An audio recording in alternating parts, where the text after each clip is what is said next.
Welcome folks to this video where I want to show yet another perspective on lower body conditioning that is not only based on pure strength, flexibility or mobility, but I want to focus on movability because I'm very interested generally in a body that is capable of moving in many different angles, ranges of motion, and is not limited to only different aspects such as strength or stability or mobility as an isolated trait, but as I said before, as movability, so we can actually move this whole organism that we have.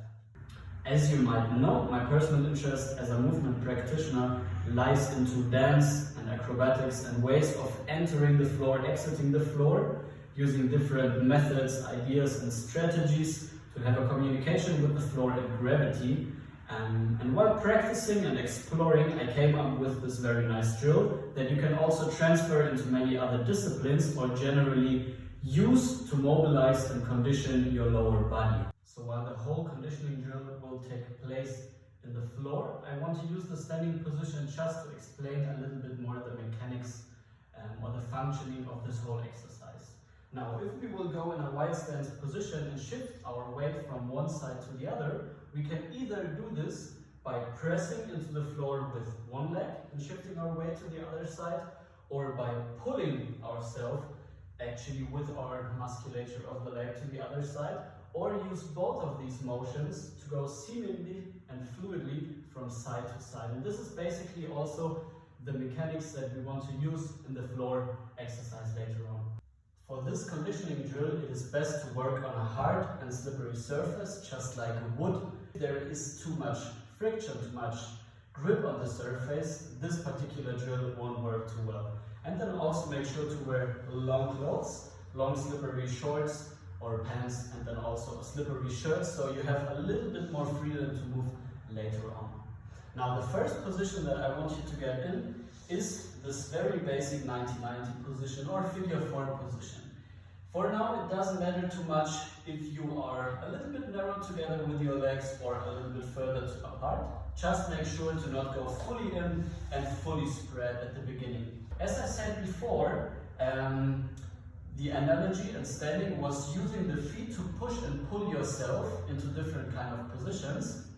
Right now, I will refer to this exercise that we're doing right here as a very low stance. I'm not referring to a sitting position because I want you to have the focus a little bit more on the feet. So imagine you are basically hovering above the ground a few millimeters, even though you're sitting. Have the focus completely on your feet and try to keep the pressure points always in your feet and as less as possible in your hands. While doing the exercises, you can definitely play around with putting a little bit more pressure even in your heels, in the balls of the feet, inside, outside, and then also even in the toes. So for the first thing that you will be doing is basically using both of your feet to push yourself away into this position and pulling yourself in again to the other side. Right now I'm using my hands quite a fair bit to help myself, but later on you can play with letting go of the hands and basically using the pull and the push to get in and out of this stance. Now, variations right here are that you can try to pull yourself even more inwards so that your hip is basically stacked just below or in the middle of both of your heels. And here I try to really actively use my toes to pull yourself in a little bit more, push myself away and pull myself in on the other side. You can definitely play around with how far you can pull yourself in, how far you can pull yourself away, just like this. Another variation would be to bring your feet a little bit further apart and see how you can move in those ranges. Once again, you can use your hands as well if you need to, but make sure to let go of them after you practice for a little bit.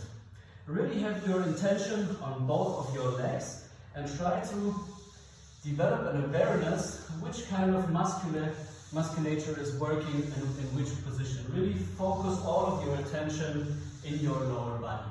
You can definitely also play with going a little bit into this narrow position and see how your movability is in this position.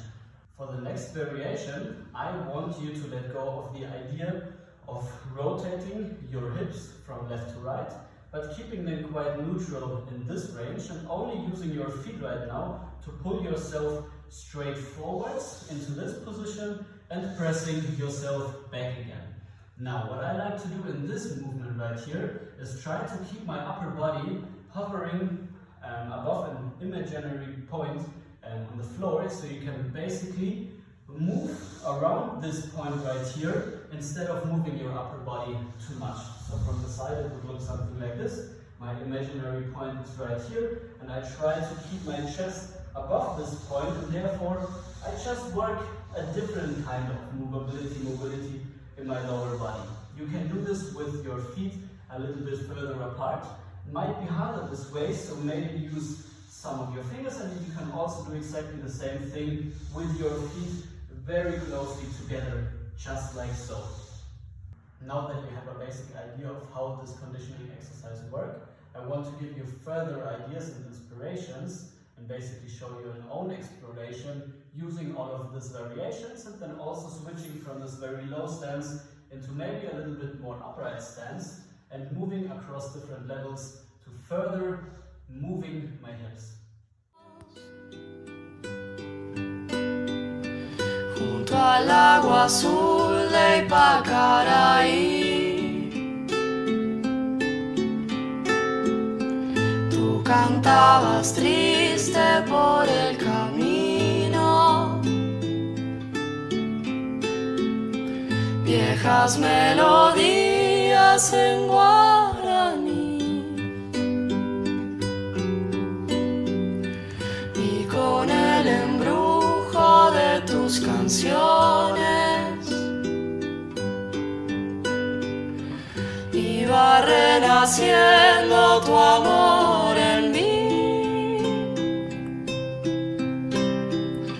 y en la noche hermosa de plenilunio. So I hope you found some useful information in this video for yourself and your own movement practice, whether it be just moving your hips, staying fit and getting some more mobile and agile hips, or you can use all of this information in your own movement discipline. I could imagine that in dance, in many dances, and then also in martial arts, you can use some of those principles that I showed you right here to move a little bit more freely on the floor. I hope this was good fun for you. See you on the next time. All the best.